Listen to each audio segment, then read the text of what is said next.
Shalom, selamat pagi, semangat pagi Bapak Ibu dan saudara-saudara yang dikasihi oleh Tuhan Yesus Kristus. Jumpa lagi dalam Sapaan Pagi Bahtera Kasih. Dan kita bersyukur kita boleh ditibakan di akhir pekan dalam minggu ini. Dan kita percaya kita dibangunkan di pagi hari dengan tubuh yang sehat dan kuat oleh karena kasih karunia. Kita ditibakan di akhir minggu ini oleh karena cinta kasih Tuhan kepada kita semua. Oleh sebab itu, Bapak, Ibu, dan saudara-saudara, sebelum kita memulai aktivitas menikmati akhir pekan, di hari Sabtu ini, bersama kita akan mendengarkan sabda firman Tuhan dalam Sapaan Pagi Bahtera Kasih. Untuk itu, Bapak, Ibu, mari kita berdoa memohon pimpinan kuasa Roh Kudus. Kita berdoa. Bapa di dalam sorga, Bapa yang kami sembah dan kami muliakan, dalam Kristus Yesus Tuhan dan Juru Selamat. Kami mengucap syukur dan berterima kasih. Kasih setia Tuhan tidak pernah usai dalam hidup kami. Senantiasa kami kecap dan kami rasakan. Saat ini kami akan baca firman-Mu. Kami mohonkan kuasai kami dengan Roh-Mu yang kudus. Setiap kami yang tunduk di hadapan-Mu beribadah kepadamu ya Allah, saat ini juga hamba mohonkan Engkau memberkati kami semua Tuhan. Dengan rendah hati hamba mohonkan, ampuni dosa dan kesalahan kami, agar kami layak menerima berkat anugerah kasih karunia rahmat damai sejahtera-Mu melalui firman-Mu. Demi Kristus Yesus Tuhan dan Juru Selamat kami berdoa. Amin. Bapak, Ibu, dan saudara-saudara yang dikasihi oleh Tuhan Yesus Kristus. Bacaan firman Tuhan terambil dari kitab Amsal pasal 17 ayat 21 sampai dengan 26. Mari kita siapkan Amsal pasal 17, ayatnya yang ke-21 sampai dengan ayat yang ke-26. Saya bacakan buat kita semua, atau kita baca saja bersama-sama. Lebih indah satu persekutuan di pagi ini, dalam setiap perjumpaan kita di Sapaan Pagi, kita dapat membaca firman bersama-sama. Amsal pasal 17, ayat 21 sampai dengan 26. Mari kita mulai. Siapa mendapat anak yang bebal, mendapat duka, dan ayah orang bodoh tidak akan bersuka cita. Hati yang gembira adalah obat yang manjur, tetapi semangat yang patah mengeringkan tulang. Orang fasik menerima hadiah suapan dari pundi-pundi untuk membelokkan jalan hukum. Pandangan orang berpengertian tertuju pada hikmat, tetapi mata orang bebal melayang sampai ke ujung bumi. Anak yang bebal menyakiti hati ayahnya dan memedihkan hati ibunya. Mengenakan denda orang benar adalah salah. Memukul orang mulia pun tidak patut. Demikian pembacaan Alkitab. Bapak, Ibu, dan saudara-saudara, opa oma, anak cucu yang dikasih dan diberkati oleh Tuhan Yesus Kristus. Fokus bacaan kita pada saat ini, kita mau merenungkan bagian firman Tuhan di dalam ayatnya. Mari kita mulai dari ayatnya yang ke-21, kita lihat bersama. Di sana sampai dengan ayat yang ke-22. Kita lihat ayat 21, di sana dikatakan, siapa mendapat anak yang bebal, mendapat duka, dan ayah orang bodoh tidak akan bersuka cita. Bebal dan bodoh. Seorang anak yang bebal dan seorang anak yang bodoh itu tidak akan membawa sukacita bagi ayahnya. Nah itu. Tidak akan membawa kegembiraan dan kebahagiaan bagi orang tuanya. Tetapi Bapak, Ibu, dan saudara-saudara, kritiknya adalah yang pertama lewat kitab Amsal ini, ajaran dan didikannya adalah, apakah ketika anak-anak itu melakukan sesuatu yang pada akhirnya membuat kita berduka, membuat kita tidak bahagia oleh karena kebebalan mereka misalnya, oleh karena kekerasan hati mereka, oleh karena mereka bukan anak yang dengar-dengaran dengan kita, anak yang melawan kepada orang tuanya, kira-kira anak ini seperti ini karena siapa? Artinya begini Bapak Ibu dan Saudara-saudara, saya percaya bahwa setiap anak yang bertumbuh dalam pendidikan yang benar oleh orang tuanya, secara khusus dalam pendidikan rohani dari orang tuanya sejak kecil, orang tua membacakan Alkitab mereka mendengarkan ajaran-ajaran firman, lalu kemudian mereka ingin bersekolah minggu atau ikut ibadah pelkat pelayanan anak, orang tua mendukung mengajarnya, orang tua mendamping dalam pertumbuhannya secara kategorial, pelkat PA, persekutuan teruna, gerakan pemuda, hingga mereka dewasa. Kira-kira kalau itu yang terjadi, saya percaya cuma satu hal. Kalau anak itu hidup bertumbuh dalam satu persekutuan, dalam gereja Tuhan, bertumbuh di dalam firman Tuhan, dia tidak akan menjadi anak yang bebal. Percaya tidak? Setuju tidak? Saya percaya kita semua akan setuju akan hal itu. Dia tidak akan menjadi anak yang bebal. Dia tidak akan menjadi anak yang berkeras hati dan melawan dengan orang tuanya, tidak.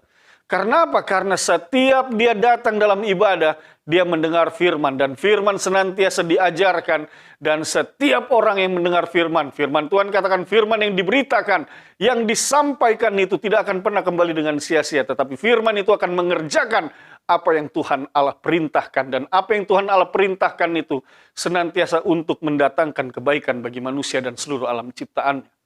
Itu berarti juga ketika anak-anakmu bertumbuh di dalam firman, bertumbuh dalam persekutuan gereja, maka mereka akan bertumbuh dan menjadi sebuah karakter pribadi yang senantiasa membanggakan orang tua dan memuliakan nama Tuhan. Jadi kalau firman Tuhan katakan siapa mendapat anak yang bebal mendapat duka dan ayah orang bodoh tidak akan bersuka cita, maka firman Tuhan mengingatkan kita kepada orang tua, mari didik anakmu di jalan Tuhan. Mari didik anakmu di dalam terang firman Tuhan. Mungkin pada saat ini engkau akan melihat, aduh ini satu rutinitas yang berat, satu rutinitas yang tidak mudah. Tetapi Bapak, Ibu, dan Saudara-saudara, apa yang engkau tanam hari ini akan engkau tuai pada akhirnya. Engkau tanam kebaikan kepada anak-anakmu, pada akhirnya mereka akan menjadi anak-anak yang mendatangkan sukacita dalam hidupmu. Luar biasa. Kalau engkau hadirkan firman Tuhan dalam hidup mereka, mereka akan bertumbuh menjadi seorang anak yang hormat kepada orang tua, karena firman Tuhan ajarkan, hormatilah ayah ibumu supaya lanjut umurmu di tanah yang Tuhan berikan kepadamu. Itu firman akan mereka ingat baik-baik, oleh sebab itu mereka akan taruh hormat kepada orang tua mereka. Jadi sekali lagi Bapak Ibu dan Saudara-saudara, ajaran kita pada sapaan pagi pada pagi hari ini berdasarkan firman Tuhan dalam Amsal pasal 17, maka firman Tuhan mengingatkan kepada kita, mari besarkan anak-anak kita di dalam ibadah, di dalam firman, di dalam persekutuan gereja Tuhan. Membiasakan mereka membaca Alkitab dan mendengar firman, maka apapun yang mereka perbuat dalam perjalanan hidup mereka, itu pasti akan berhasil. Wah, luar biasa. Bapak, Ibu, dan Saudara-saudara, itu janji Tuhan buat keturunan kita, buat anak-anak kita. Ayatnya yang ke-22 mengatakan demikian.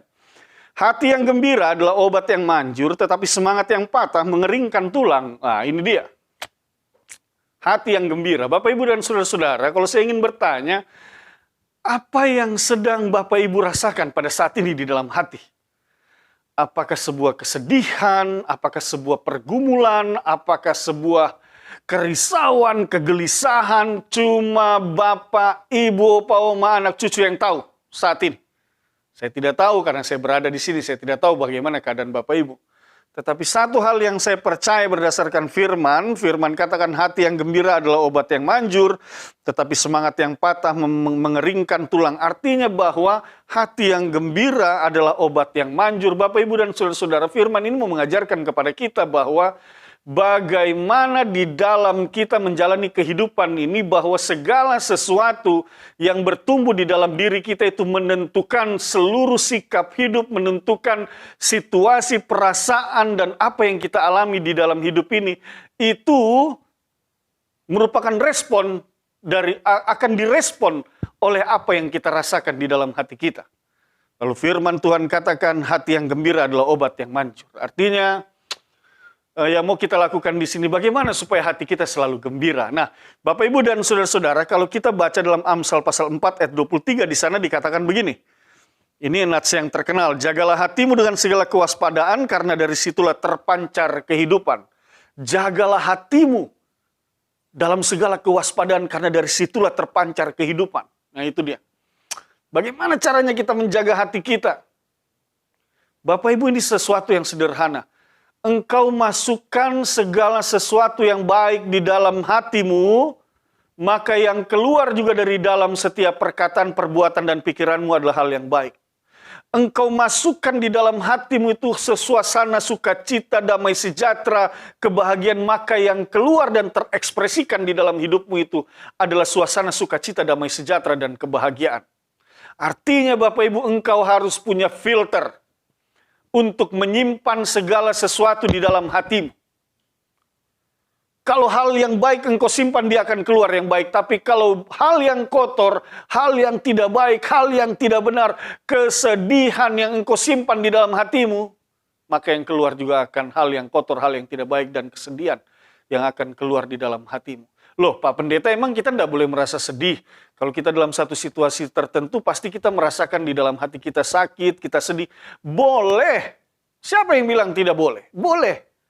Tetapi Bapak Ibu, kita diajarkan kalau engkau bersedih, bahkan firman Tuhan jauh mengatakan kalau engkau berduka cita, janganlah engkau berduka cita seperti orang yang tidak mempunyai pengharapan, tetapi berduka citalah engkau seperti orang yang mempunyai pengharapan bahwa hari esok akan lebih baik dari hari ini di dalam Kristus Yesus, dalam pertolongan, penyertaan, dan pemeliharaan Tuhan.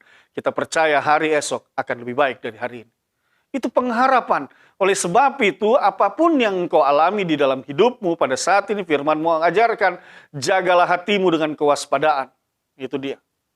Lalu bagaimana caranya supaya kita bisa berada senantiasa dalam situasi yang baik, sukacita, damai sejahtera. Kalaupun ada pergumulan, kita tetap dikuatkan.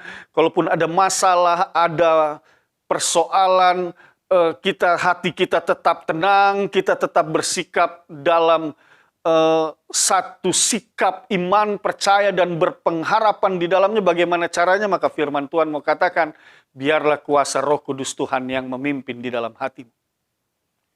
Bukan apa yang kau inginkan, bukan apa yang kau kehendaki, atau kuasa-kuasa lain, tidak ada. Putus semua di dalam nama Tuhan Yesus. Hanya kuasa Roh Kudus yang ada di dalam hatimu, dan kuasa Roh Kudus itu akan memimpin kamu ke dalam segala kebenaran, memimpin kamu ke dalam segala sukacita dan damai sejahtera yang berasal dari Tuhan.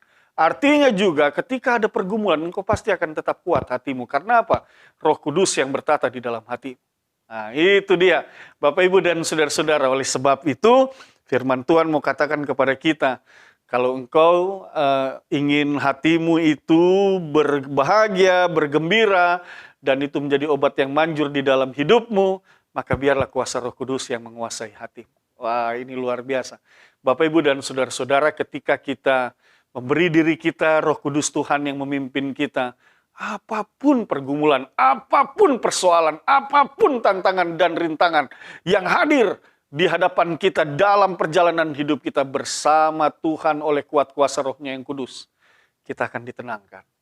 Dalam tenang itu kita berdoa, dan dalam doa itu kita akan melihat kuasa Tuhan untuk memberikan jalan keluar, menolong kita, membawa kita, mengangkat kita, dan menuntun memimpin kita ke masa depan yang Tuhan sediakan. Terlepas dari segala pergumulan dan persoalan, dimampukan mengatasi masalah-masalah yang ada di dalam hidup kita. Sehingga hati kita tetap terus bergembira, dan itu menjadi obat yang manjur di tengah berbagai realitas hidup ini. Aduh, Bapak, Ibu, dan saudara-saudara, oleh sebab itu ketika engkau akan menikmati akhir pekan ini, baik engkau menikmatinya sendiri, atau engkau yang sudah berkeluarga menikmati dengan istrimu, suamimu, orang tuamu, opa, oma, anak cucu, saudara, bersaudara, engkau akan menikmati akhir pekan ini, maka ingat firman Tuhan ini.